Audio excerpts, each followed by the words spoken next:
Hi everyone, welcome to my YouTube channel. Today we are going to be making Liberia jollof rice. Now, there were some mistakes made in this jollof rice and we are going to improve them so yours can be better. As someone who cooks, sometimes you make mistakes. So let's get into it. You're going to start out by prepping your parboiled rice. I used 3 cups, washed it, soaked it up, and let it sit to the side until you're ready to add it into the pot.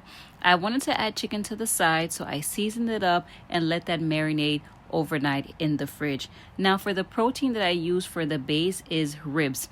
I put it into the pot, I added my vegetables and let that steam for about 10 minutes.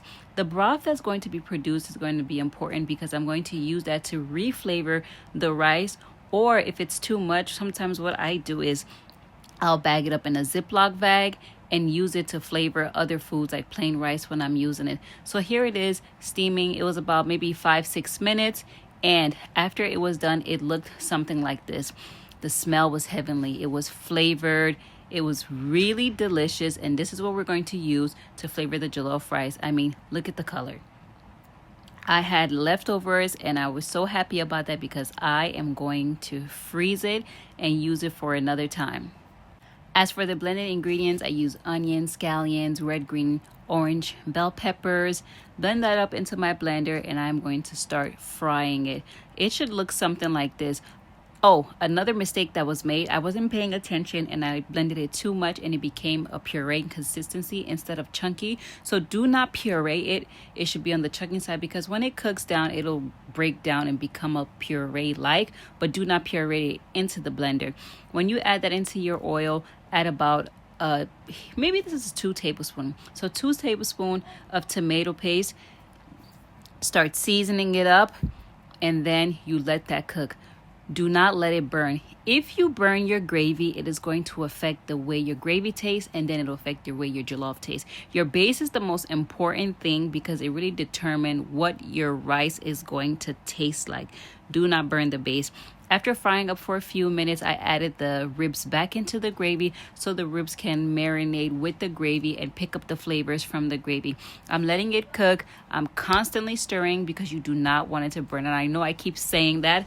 After you add your gravy, then you're going to add your mixed vegetables. Let that cook for a little bit, and then you add your rice. My rice had been soaking for about an hour. It had softened down. I added it into the base. My third mistake was the gravy to rice ratio was too much. So when you are following the same recipe, I would suggest you take about a cup of gravy out so it doesn't become too saucy. This was really delicious. It was well flavored, but it was just too saucy. The gravy to rice ratio was just too much. And here I am. It's time for me to steam my rice, and I use that water that the ribs was cooking in, added it into there, and then let it steam. I covered it up with a plastic bag after letting that steam, mix it up, and let it cook. Not let it cook, but like let it steam so the rice can cook. You don't want to cook this on high because it'll start burning at the bottom. After it steamed for maybe like 5 minutes, it was just about done. This rice was well flavored, but for me, it was too saucy. So that is a mistake that you should try and avoid when making yours. And at this point, I just was plating it and we ate it. It was delicious.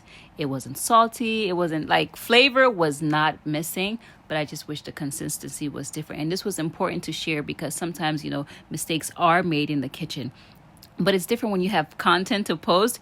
So I thought I should use this as an opportunity to just kind of show you these things happen. And these are some things that you can avoid when you are making it.